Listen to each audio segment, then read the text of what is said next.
मेघवाल समाज का महासंगम रविवार को अंबेडकर भवन झुंझुनू में हुआ, जिसमें 756 प्रतिभाओं को प्रशस्ति पत्र, मोमेंटो व बाबा साहेब अंबेडकर की फोटो देकर सम्मानित किया गया। मुख्य अतिथि पूर्व संभागीय आयुक्त पीसी बेरवाल रहे। अध्यक्षता वित्त आयोग सलाहकार इंद्रराज मेघवाल ने की। मनोज आलड़िया, राजेश दहिया, जीवन ज्योति, राहुल मेघवाल, मुकेश भारती, शिवकुमार जेवरिया, सीआर प्रेमी, ओम प्रकाश सुनिया एवं प्रेमचंद मेघवाल विशिष्ट अतिथि रहे। मेघवाल समाज चेतना संस्थान के जिला महासचिव राजकुमार तोगड़िया ने बताया कि मुख्य अतिथि पीसी बेरवाल ने निजी क्षेत्र में आरक्षण की मांग की। जिलाध्यक्ष सुरेश चितौसा ने कहा कि मेघवाल छात्रावास बनाया जा रहा है, जिसमें सभी सुविधाएं होंगी और बच्चों के लिए निःशुल्क रहेगा। अध्यक्षता कर रहे इंद्रराज सिंह ने कहा कि जिस प्रकार सरकारी संस्थान बेचे जा रहे हैं, इस तरह तो आरक्षण खत्म हो जाएगा। इस मौके पर राजेश दहिया ने हर साल 20 बच्चों को निःशुल्क सैनिक ट्रेनिंग देने, मनोज आलड़िया ने हॉस्टल बनाने और उदयपुर से आए राहुल मेघवाल ने 50 बच्चों को उदयपुर कोचिंग में निःशुल्क कोचिंग करवाकर उन्हें जॉब गारंटी देने की घोषणा की। कोषाध्यक्ष रमेश भुकल ने पिछले साल का आय व्यय का ब्यौरा पेश किया। जयप्रकाश मेहरिया, चंद्रभान आर्य, राजेंद्र प्रसाद, प्रताप सिंह, कैलाश सारी, परमेश्वर लाल, सतीश गंग्यासर, संजीव सिंघल, राजेश ढेबनिया, रामू मेघवाल, सीताराम त्यागी, मदन ढेबनिया सहित हजारों की संख्या में समाज के लोग उपस्थित रहे। और तो और ऐसे ऐसे काम बता दूं भाई साहब, ज्यादा नहीं बोलना चाहूंगा। बेरवाल जी साहब, हमारे क्षेत्र में मर्डर हो गया और मर्डर की दास्तान आपको बताऊं, कितनी दूरी पे वो देख लो, कितनी दूरी पे बैठे दूसरी टेबल, उस घर में उसको पीट रहे हैं और उसका परिवारजन गेट के बाहर खड़ा देख रहा है। इसकी हिम्मत नहीं हुई कि जाके भाई को छुड़वा दे। ये आलम है, कितनी कमजोरियां अपने अंदर हैं। हम बड़ी बड़ी बात करते रहेंगे, कुछ नहीं होगा। जब तक खुद नहीं मरोगे तब तक काम नहीं होगा। जब तक खुद नहीं जागोगे कुछ नहीं कर सकते हम लोग। जब तक खुद अपने हाथ से काम नहीं करेंगे, सिर्फ बात करते रहेंगे, कुछ नहीं होना है। मैं इतने उदाहरण दे सकता हूं, मैं किसी का नाम नहीं लेना चाहता। 3 साल के अंदर मैं 100 की संख्या ऐसी बता सकता हूं जिनको इस समाज की जरूरत थी और कोई व्यक्ति उनकी मदद करने नहीं गया।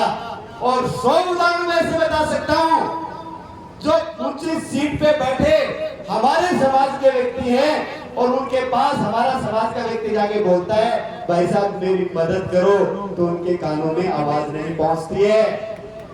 मुझे डर है इस बात का। तो आप लोगों के माध्यम से मैं ये बात इसलिए कहना चाहता हूं कि बहुत सारे लोग ऐसे बैठे हैं जो आप किसी भी ऑफिस में कोई सेवा कर रहे हैं, तो उनसे निवेदन करना चाहूंगा कि सबसे पहले आप अपनी कुर्सी छोड़ के अपने समाज के व्यक्ति से पूछिए कि भाई तेरा दर्द क्या है। तब हम मानेंगे कि समाज में पेबैक की सोसाइटी है। और जो व्यक्ति सेवा नहीं कर रहे हैं और उनकी नजर में कोई व्यक्ति सेवा कर रहा है, तो उसको पकड़िए गिरीबान से, उसको पकड़िए कि समाज का एक जिम्मेदार व्यक्ति है और एक अच्छे पद पे बैठा है। तो कृपया भाई समाज की सुनो, समाज के व्यक्ति की मदद करो। ये सबसे जरूरी चीज है आज की तारीख में कुछ करने वाली है। तो इस समाज को जगाने के लिए, इस समाज को आगे बढ़ाने के लिए सबसे पहले खुद को मजबूत करने की आवश्यकता है, एक दूसरे का साथ देने की आवश्यकता है, एक दूसरे की मदद करने की आवश्यकता है, न कि एक दूसरे की टांग खींचने की आवश्यकता है।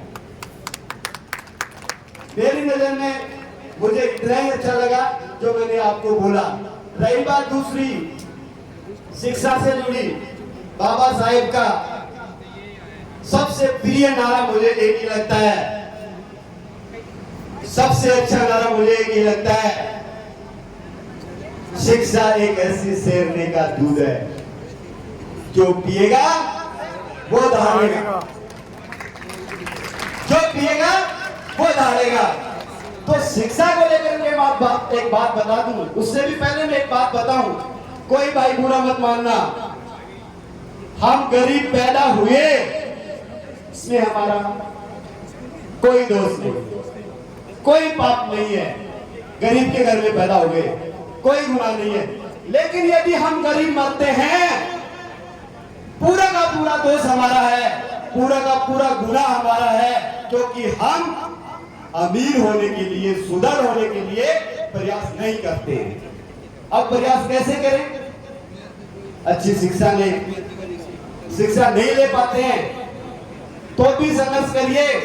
मैं मेरी बता देता हूं, हालांकि मुझे नहीं शेयर करनी चाहिए बात, लेकिन मेरे ससुराल से बैठे मुकेश जी बात भी साबित कर देंगे।